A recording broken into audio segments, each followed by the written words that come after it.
Good afternoon. It's good to be back. You guys don't seem nearly as excited. I thought for sure there'd be balloons or something. We'll save that for next time, I guess. Earlier this week, the President delivered his first primetime address to the nation on our path forward in Afghanistan and South Asia. The President's strategy is based on conditions on the ground, not arbitrary timetables. And it will ensure terrorists never again use Afghanistan as a haven to attack the United States. The brave men and women of our nation's military have given extraordinary sacrifices to this longest war in American history. The President recognized those sacrifices on Monday during his speech, and I'd like to recognize one particular story here today. Joseph, a gentleman from Santa Fe, Tennessee, sent his son, a master sergeant in the United States Air Force, a letter nearly 10 years ago while he was serving our country in Iraq. Now his son is on his second tour of duty in Afghanistan, and his father has generously shared the letter and mailed it to the President that he wrote. Joseph told the President that he's been a police officer for over 30 years and that he sent this letter to his son and on to the White House in hopes that the President would actually receive it and read it, which I'm glad to say that he did earlier today. In his letter to his son, Joseph wrote, "Please don't lose sight of your purpose. You are the only hope and glimmer of light for the good, innocent men, women, and children that you are protecting. This may be hard for you to see or understand. Most people know that all of you are there because you volunteered to be there. Your actions and dedication are seen by people throughout the world as, without a doubt, the most heroic action of any person which can be made. You and the soldiers standing next to you from all of the other countries are the pride of not only the nations they represent, but every individual that yearns to be free. Stand tall, my son, and be steadfast, for it is you who are the defender of freedom." We owe it to the servicemen and women, like the Master Sergeant, who have fought in our name in Afghanistan for 17 years, and to the families who have watched them go, to secure an honorable and lasting outcome to this conflict. As the President said on Monday, the men and women who serve our nation in combat deserve a plan for victory. And once that victory has been achieved, they also deserve to return home to a country that honors their sacrifices and provides our nation's heroes with the support they've earned by risking their lives to ensure the freedoms of all Americans. That's why the President was also honored to sign yet another historic piece of legislation to support our veterans earlier this week. The VA Choice Act streamlines the lengthy process of appealing claims for disability benefits for the more than 470,000 veterans that are still waiting for decisions. Under the leadership of Secretary Shulkin, the VA is steadily delivering on the President's promise to fix the broken VA system. Finally, before I'd open it up to take your questions, as you're all very well aware, I kind of love birthdays around here. And oddly, we have quite a few of them going on. Major Garrett, happy birthday. But even more importantly, I'm pretty lucky. I think I have two of the best parents in the world. And it's my dad's birthday, so happy birthday, Dad. And it's my niece's birthday, so I get to knock out a ton of stuff today. My only niece, Caroline, turned 4 today. And with that, I will take your questions. Steve. Sarah, there seems to be some acrimony between the President and the Republican Congressional leadership. How do you repair this relationship going into the fall? Look, I think the relationships are fine. Certainly there are going to be some policy differences, but there are also a lot of shared goals, and that's what we're focused on. We're disappointed that Obamacare, they failed to get it repealed and replaced, but at the same time, President Trump has worked with Leader McConnell to reach out to other members and to work on those shared goals, and we're going to continue to do that when the Senate comes back from recess. Will the President sign any budget bill that does not include funding for the wall? Look, the President has talked pretty extensively about this. He campaigned on the wall. He won on talking about building the wall, and he's going to make sure that that gets done. And he'll continue to fight for that funding and ensure that it takes place. Let's not forget that there were a lot of Democrat senators that also voted for border security and a border fence. And hopefully some of those same individuals will talk to members in their current party, and maybe we can get a bipartisan group to support that and make sure it happens, because this president's going to see it through. John? Sarah, it's my older daughter's birthday, by the way, too. Good, we'll go ahead and cover that one too. It's my understanding that when the president meets with Senator McConnell at the beginning of September, when Congress is back, that he will ask him to take another swing at repealing Obamacare. At the same time, a judge in New Jersey, Judge Walz, has said that Senator Robert Menendez cannot come back to the Senate to cast votes. How does that, in combination with what the president might want the Senate Majority Leader to do on Obamacare, factor into the balance of power and the vote count you need to get a repeal bill through? I'm not sure about the specifics of that case. I know there's still ongoing judicial process taking place, so I'm not going to get into that. But I can tell you that the president continues to be committed to repealing and replacing Obamacare and making sure that America has good health care and the health care that they deserve. Given what happened just before the August recess, does he really have a chance of getting it through?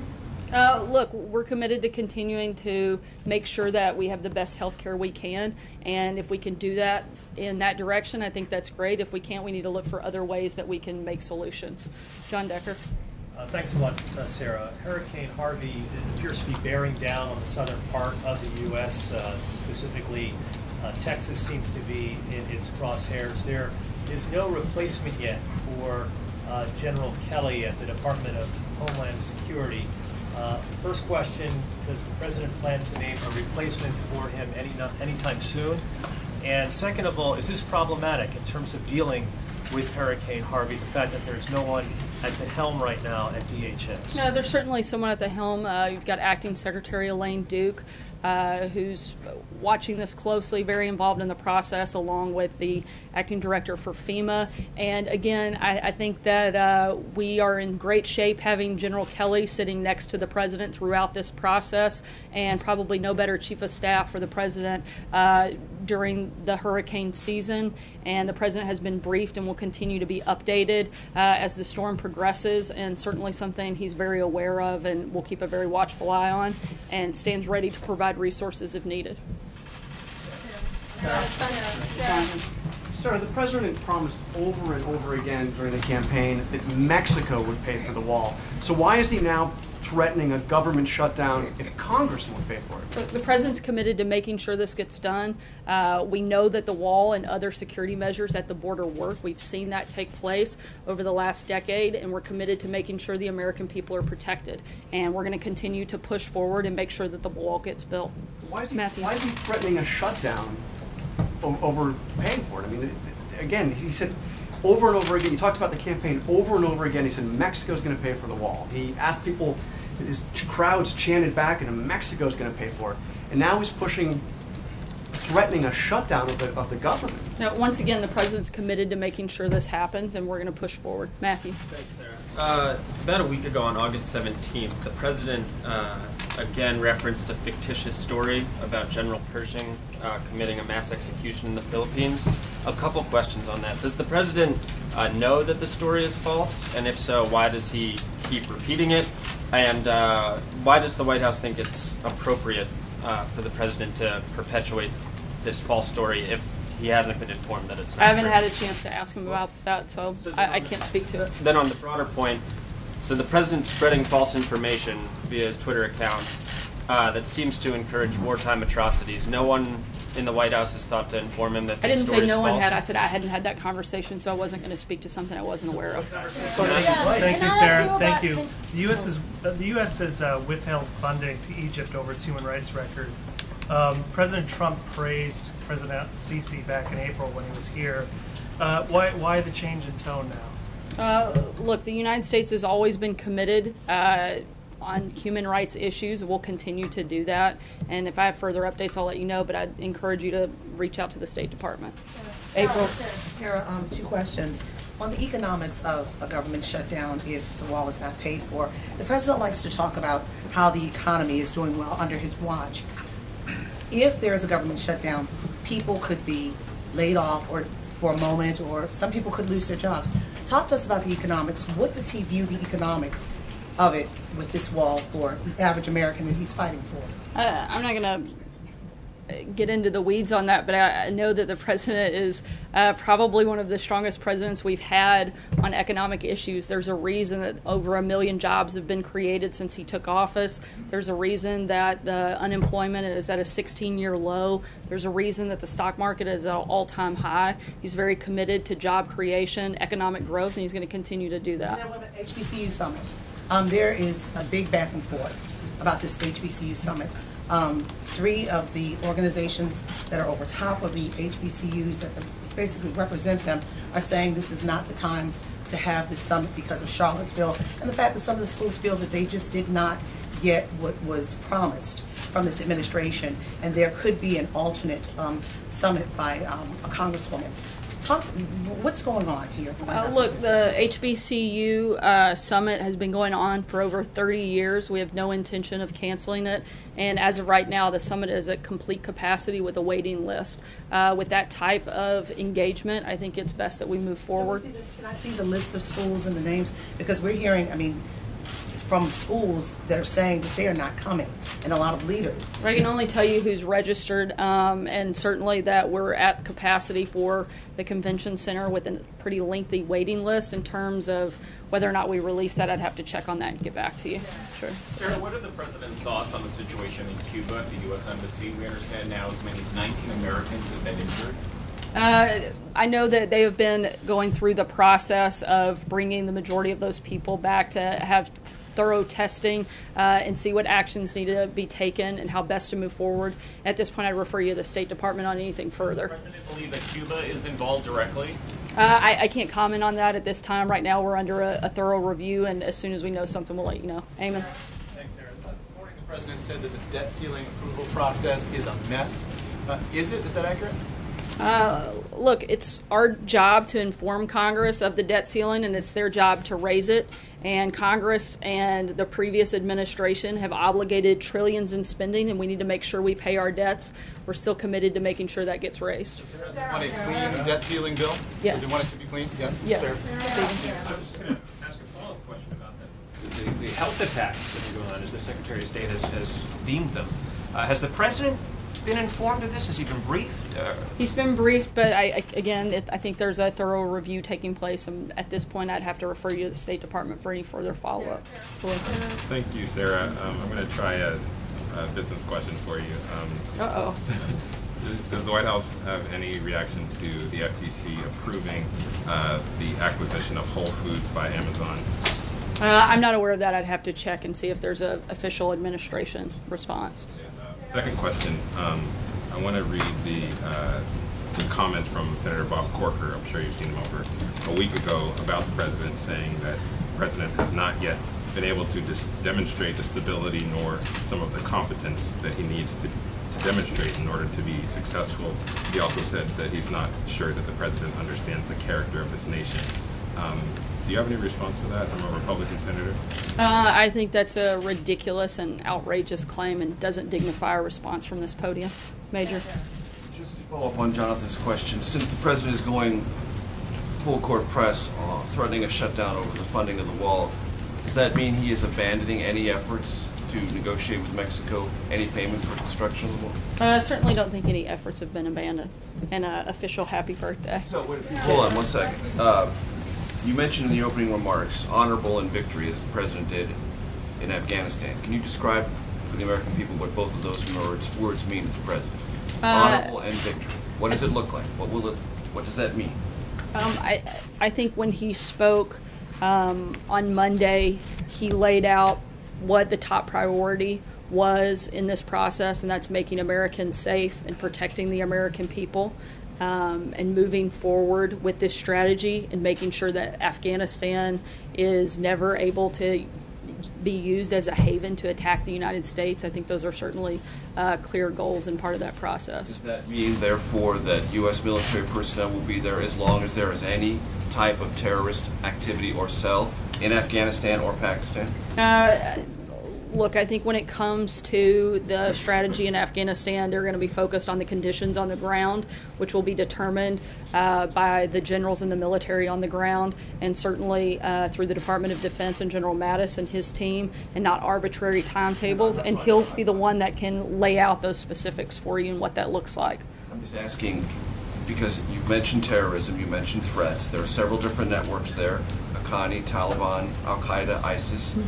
Is the priority of this administration and the strategy that it will pursue until it is accomplished to eliminate all of those terrorist cells, either Afghanistan and Pakistan, and only then can victory be achieved and that be described as honorable? I'm not going to get down into that. I think that's a question that's, again, best answered by General Mattis and the Department of Defense. But what I can tell you is that the ultimate goal is a peaceful settlement between the government of Afghanistan and the Taliban that protects our interests and protects American lives. That's the focus, and I'll let Secretary Mattis determine and lay that out for you more specifically. Jake? Sarah, I've got a follow-up on Major about Afghanistan. So first of all, if what we've been doing in Afghanistan has been working, then why are we still there? And if it hasn't been working, what are we planning to be doing differently moving forward? I think, again, one of the things that is different is the decision on whether or not when and how to withdraw would be based on conditions on the ground, not arbitrary timetables, and making sure that we have an integrated strategy that puts all of our American power, diplomatic, economic, and military, in a way that's sustainable and cost effective, and making sure we have that integrated process is a big key to this strategy. Adding troops is just prolonging the withdrawal. Is that what that is? No, again, we're not doing this based on a timetable, but conditions on the ground and making sure that we're protecting American lives and defeating terrorists. I think that it's very clear when the president laid that out on Monday. My second question, hold on, wait, I had a second question on that. Whatever the final objective is it really worth the reported $1 trillion that it would cost? Isn't there anything better we might be able to spend that on? I don't think you can put a price tag on American lives. Sarah, one more question on Afghanistan. The president talked about putting more pressure on Pakistan to play a constructive role, but he also talked about having a new, closer strategic partnership with India, which is Pakistan's prime antagonist. Why does the president think drawing closer to India will prompt the Pakistanis to play a more constructive role rather than becoming more defensive and playing more into a strategy of giving harbor to extremists? We think it's important that there's a regional approach, and part of that is developing and strengthening that relationship and partnership with India. They've been making important contributions towards Afghanistan's democracy and their stability, and we think it's important to continue that effort. Celia? Sarah, on this threat of the government shutdown, if Congress doesn't secure funding for this wall, how is that not a concession from this White House that Mexico isn't actually going to pay for this wall and American taxpayers will? Again, this is something the president's committed to. He's committed to protecting American lives, and doing that through the border wall is something that's important. It's a priority, and we're moving forward with it. Noah? But he's not saying that Mexico is going to pay for it. He hasn't said they're not either. Noah? They have. Thank you. I think we've had enough outbursts from that side in the past. President's ban on transgender service in the military, how close is the White House to sending guidance to the Pentagon on that? And the policy itself, how much discretion will be given to the Pentagon on implementing it? When we have an announcement on that, I'll let you know, and we'll be sure to answer those questions at that time. John Gizzi? Thank you, Sarah. 2 questions, please. First, beginning of May, with great fanfare, the President signed a string of religious liberty executive orders. In the last few days, the head of the Beckett Fund, a group that fights for religious liberty in court, complained that the executive order dealing with the Johnson Amendment, the tax-exempt status for churches, whether they deal in politics, and the Affordable Care Act's contraception clause were both still being enforced in spite of the president's orders that they not be. What is the president doing about this, and is he aware of these complaints? I'm not sure if he's aware of the complaints or any specific places where that's being ignored, so I'd have to look into that. Probably talk to our friends at HHS specific to the contraception thing and get back to you.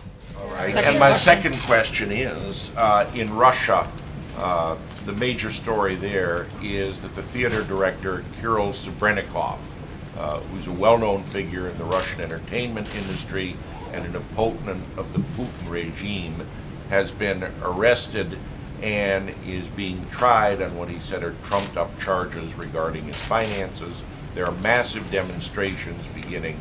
Does the administration have a comment on what's happened to Mr. Sabrenikov? I certainly can't make an official statement at this time, but I'll circle back with you. Fred? Sorry, Fred. Oh, sorry, you're over there. Thought I saw you in the back. Two questions. One, given the rift with the president and Republican leaders in Congress, is there an elevated role right now for Vice President Pence, having been in Congress, having kind of speaking both languages, in terms of working with Congress, going into negotiating the budget and so forth? The Vice President plays a key and pivotal role in the administration and the White House. I think he's certainly always going to be an important part of the process of moving legislation forward on whatever that circumstance is or whatever the matter is. He is probably one of the best advocates here at the White House, and certainly somebody that the president has a great deal of trust in, and is happy to have him on his team. Is the role elevated, though, considering that there seems to be a rift between? I think that the vice president is the second in command, so it's a pretty high role where he is, and certainly, again, a key member of this administration, and somebody who plays a pivotal role every single day in the White House, no matter what the circumstances are. Go ahead.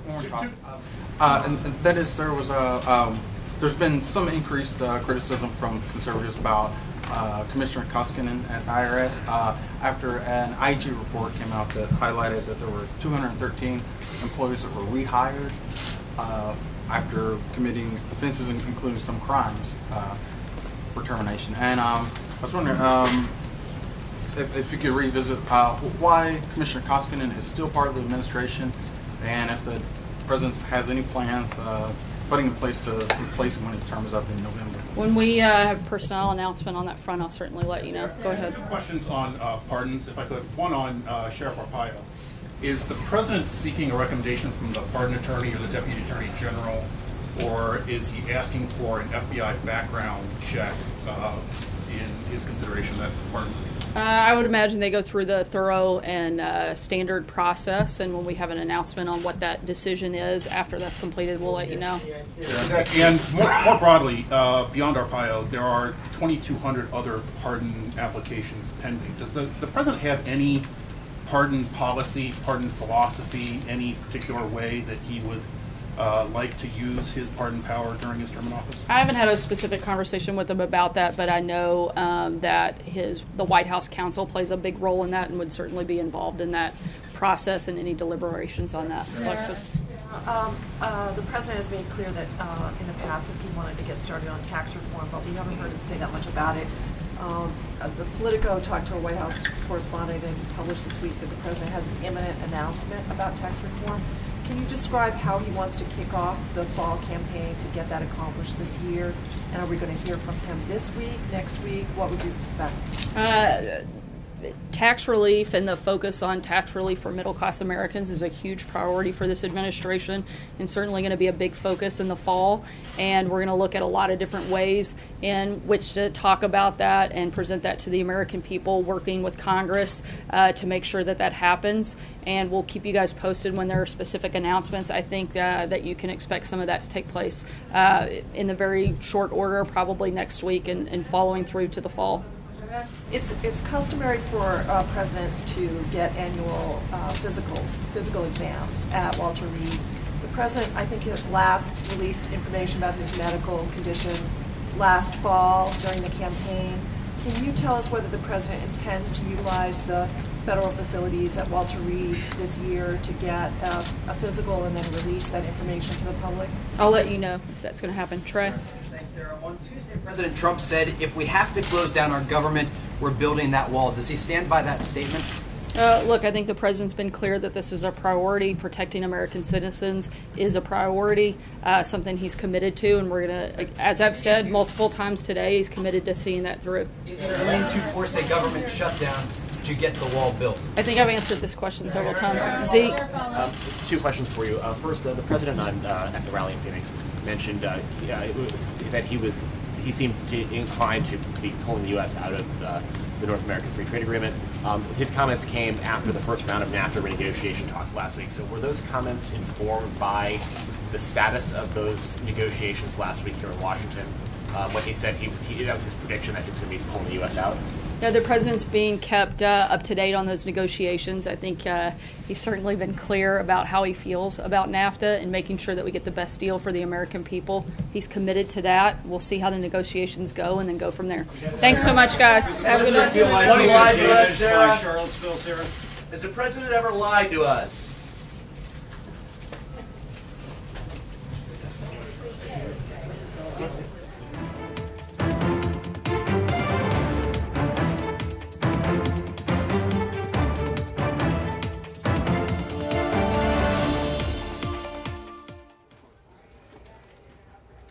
Hi, everyone, and welcome to the briefing room from ABC News, where we recap everything that just happened to the White House briefing. It's been a couple of weeks, which we'll get to in a moment, but we're glad to be back with you. As you just heard, Sarah Huckabee Sanders, the White House press secretary, with the briefing. Joined today by Jordan Phelps, one of our White House reporters, fresh off the road from Phoenix, where you were part of a very interesting rally. It got rowdy. Good to be with you. Yeah. In the room. Exactly. Mary Alice Parks, a political reporter. And over on Capitol Hill right now, Ben Siegel is joining us as well from the Senate side. We're going to have Jonathan Karl in addition to that as soon as he gets to his position out on the White House lawn. But guys, I spent a little time recapping the last 3 weeks, and it's only been 3 weeks. And these are the things we would have talked about if we had a show. And if we could read your writing. If you could read my writing, and I was thinking if we could do a little like Billy Joel, we didn't start the fire, we'd have a lot of fun to get through this. But instead, I mean, Bedminster, North Korea, Mitch McConnell, Steve Bannon, Phoenix, Charlottesville, Afghanistan. 3 weeks, people. That was 3 weeks. That's it. And most of that time, the president was actually on vacation. Yeah, exactly. Who would have known? But of course, he never takes a vacation from Twitter.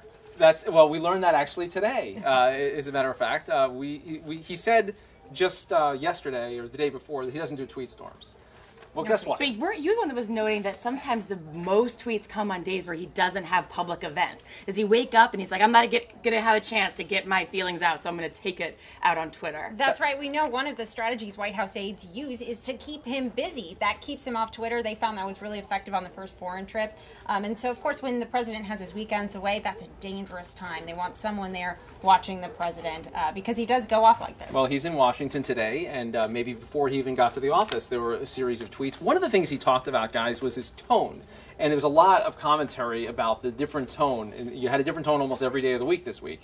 Monday Trump, Tuesday Trump, Wednesday Trump, all over the place. And he was kind of casting that as an asset for himself, that this is what he's capable of doing. That's right. He said it's too bad the Democrats don't have someone like that who can take multiple tones. So, this is something that the president is touting as an asset, but we know it has also become a problem for the president with these inconsistencies in his tone and his message. People aren't sure which Trump to believe. Right. It starts to come across a little bit disingenuous. If you get up on Monday and you call for unity, and by Tuesday, you're the one that sounds a little bit decisive, making fun of critics, making fun of protesters, then the Wednesday call for unity, I think can be a little disingenuous to folks. Like you said, they're not sure which president they're going to see and which president to believe. And one of the tweets this morning aimed at Mitch McConnell. Ben Siegel, if you're with us up on Capitol Hill, I'm interested in your take and a little bit of the fallout on this. We've seen this feud, an unexpected feud over the last couple of weeks with Mitch McConnell.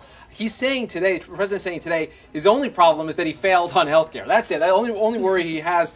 It seems like he was trying to say... But like 2 tweets before, there were other worries about Mitch McConnell. He's had a lot. But Ben, what's the sense on that? We've heard a little bit from Mitch McConnell, but this is a bizarre public feud over the last couple of weeks.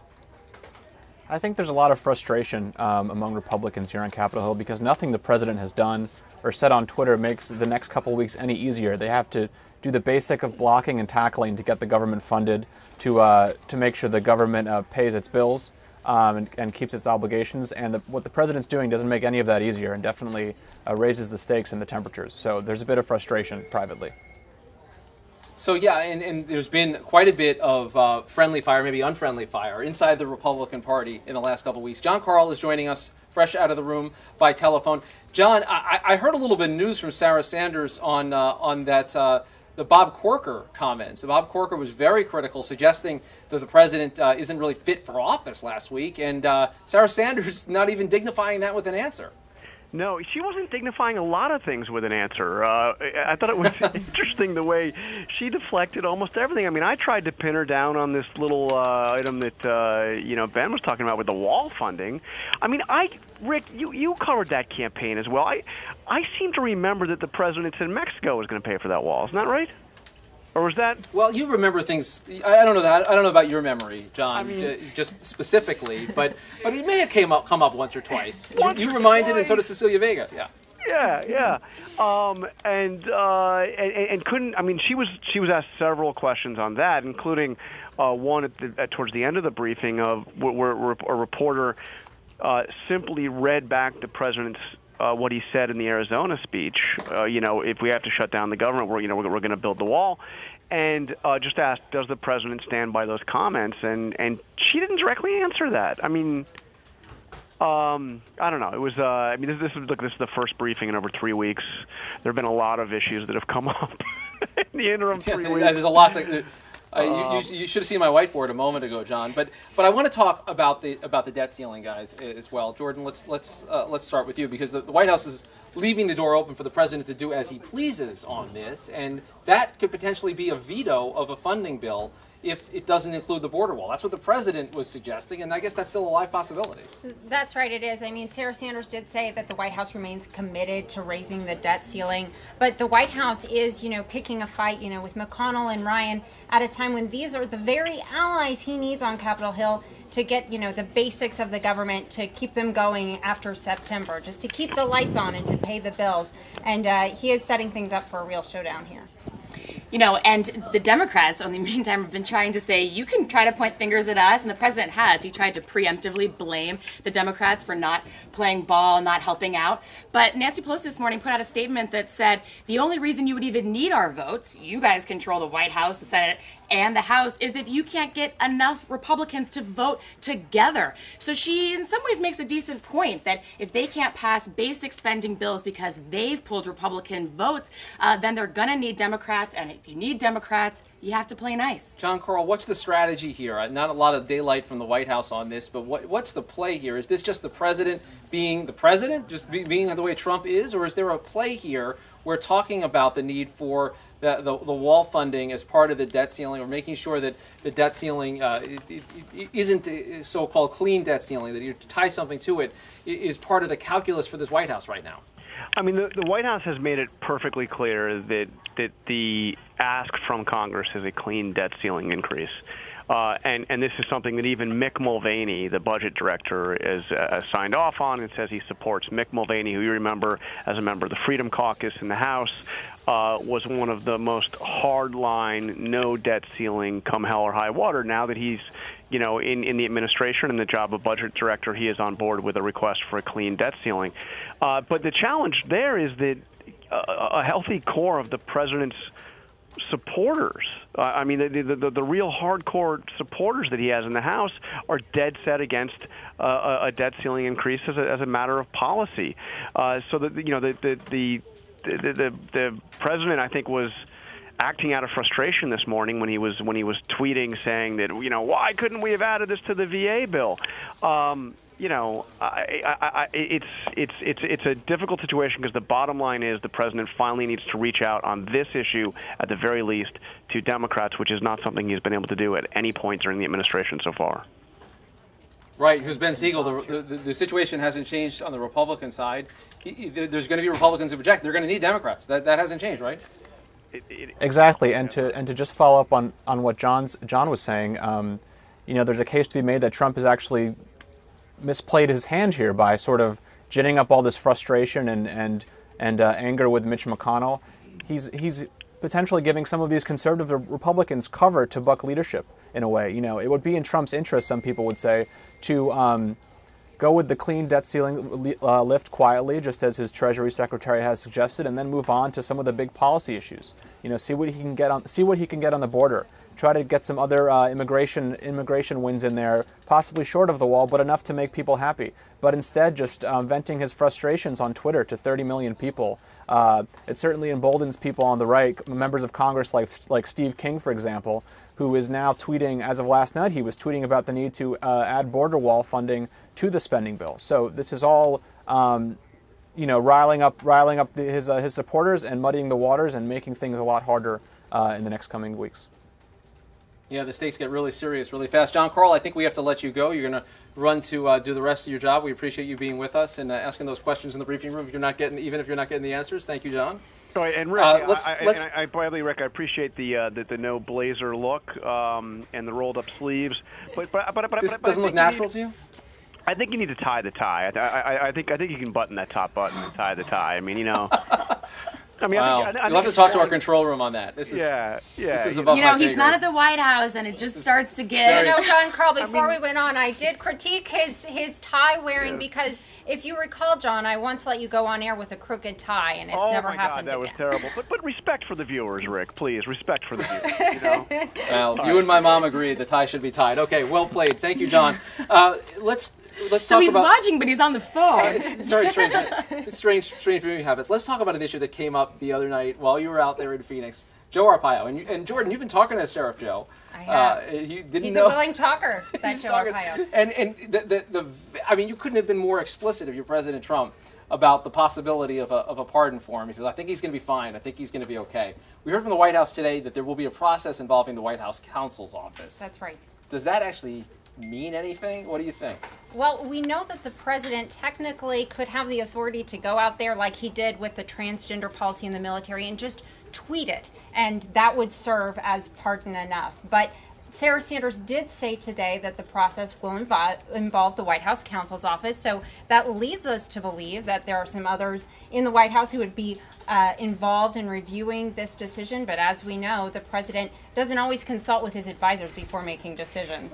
I was actually struck during that event, during that rally, that exact point. It was really odd to watch him almost rehash some of those internal or sort of office conversations, but out loud, publicly, in front of the country, in front of the cameras. He was saying things like, they told me not to pardon him. They told me not to go there tonight. It was too controversial. They told me not to say John McCain's name, but I'm going to basically hint at John McCain. And so this was interesting on a number of levels. People are clearly trying to advise him. He's not taking their advice, and he wants his fans, his supporters, to know how he really feels on these issues. And how he feels on Joe Arpaio, this is a big deal. Of course, he's a lightning rod for criticism. He was convicted in connection with racial profiling in that department. A pardon would be a very explosive move. The other thing I think... And he said that the sheriff was just doing his job. Right, and he got the crowd to go along with that. The other point I think is worth making here is that Sarah Sanders had said that day, the day of the rally, there was no talk of this pardon with Joe Arpaio. Clearly, this was in the president's head. So whatever she says today about the White House counsel, I don't know that necessarily carries any water. It could have frustrated him. He's the president. He has the power. I think the president made it pretty clear on Tuesday there was no pardon in Arizona, but he hinted very strongly that this is something that's going to come. He said Sheriff Joe is going to be just fine. Yeah, we'll check the tweets. So finally, guys, because this is the first briefing in 3 weeks, and because it came right after that Tuesday night, that blistering attack on us in the news media, the suggestion that reporters don't love the country, and that you can blame so much, that selective recitation of Charlottesville facts. What do we think today of Sarah Sanders? She comes out, she's now the public face of a White House that has this publicly antagonistic relationship with the press. As John said, she didn't answer a lot of questions, but you've been through a lot of these, Jordan. What's your sense today?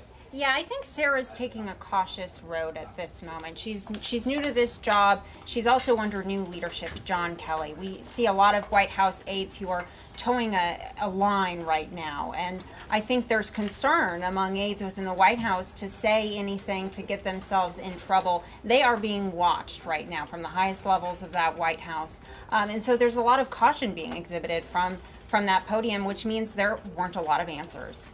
Ariel? And it's a really hard balance because on the one hand, this incredibly antagonistic relationship, like you said, but also for a president that loves the attention, that we know loves the media, likes doing interviews, did more interviews than any candidate during the presidential race, that it watches cable news a ton. And that balance for these press secretaries to try to get right, where they know that they have to have a functioning relationship with the press because their boss wants to be on TV, wants them on TV, still cares about the press, and clearly believes in some of these basic sort of traditions like the White House briefing, but also towing sort of his tone and his line.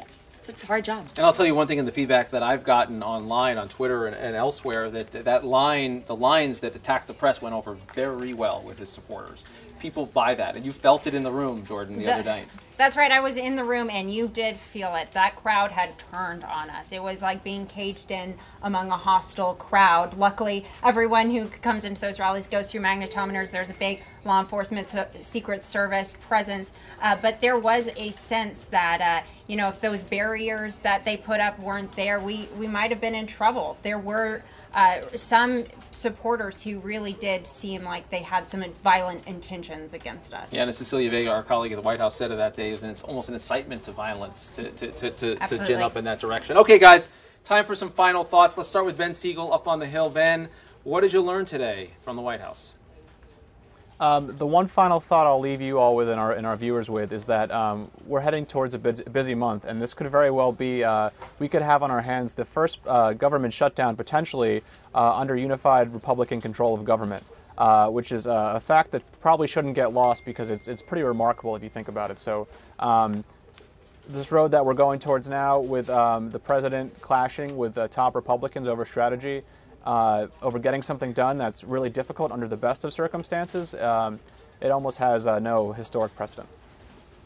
And nothing today that really turns down that temperature. Jordan, what did you learn today? Exactly. What I learned today is there's going to be a lot more noise between now and the end of September. As Ben mentioned, there are these big priorities. It's still August. Come on. There are these big priorities that have to get taken care of, but we're going to see this White House and this president jump from topic to topic, keep us on our toes. But in terms of getting real answers at today's briefing, we saw the information that's flowing to us is pretty sparse. Mary Alice? If I were Mitch McConnell or Paul Ryan, I think I'd be frustrated that yesterday they went to some level to try to play nice. I was struck by that statement that the White House and the Senate Leader's Office put out, almost identical statements within a few minutes of each other, saying the relationship was fine, it was functioning. And the thanks that they got was sort of a full frontal attack in the morning. And so not only, we talked a lot about that tough relationship within the Republican Party, but also what must Mitch McConnell have been thinking this morning? I mean, how frustrating would that be to try to play nice and then wake up to those tweets? Yeah, and I think that's a great point. It leads to my thought that the Bob Corker remark to me stood out of the context of all this. Remember who Bob Corker is. He's the Republican chairman of the Senate Foreign Relations Committee. He was also on the short list for vice president. He has been about as loyal as they come and very vocal, and he's taken a lot of heat for that as well. His comments last week after Charlottesville were very, very stinging. And I think the White House had an opportunity to say, Sarah could have answered any way she wants. She could say, lots of people have lots of opinions about these things. The president's made himself clear. We respect Senator Corker. What she said instead is, we're not even going to dignify that with an answer. That's outrageous. That, to me, suggests they are looking for the battles. They are eager to start them, not just with the press, but also not just with Democrats, but with Republican leadership, which, as we've been talking about, suggests that it's going to be a really interesting fall when big agenda items are out there. Well, Rick, and we do know that the president does well when he's in battle, yes. Right? So this could be part of the strategy, even if it means infighting with his own party. It's still getting hot, guys. All right, that does it for the briefing room. Thank you to Ben Siegel up on Capitol Hill. Thanks to Jordan and Mary Alice. Again, we're here every day that the White House is here. It's fun to be back after 3 very long weeks in the middle of the summer. Catch us next time here in the briefing room.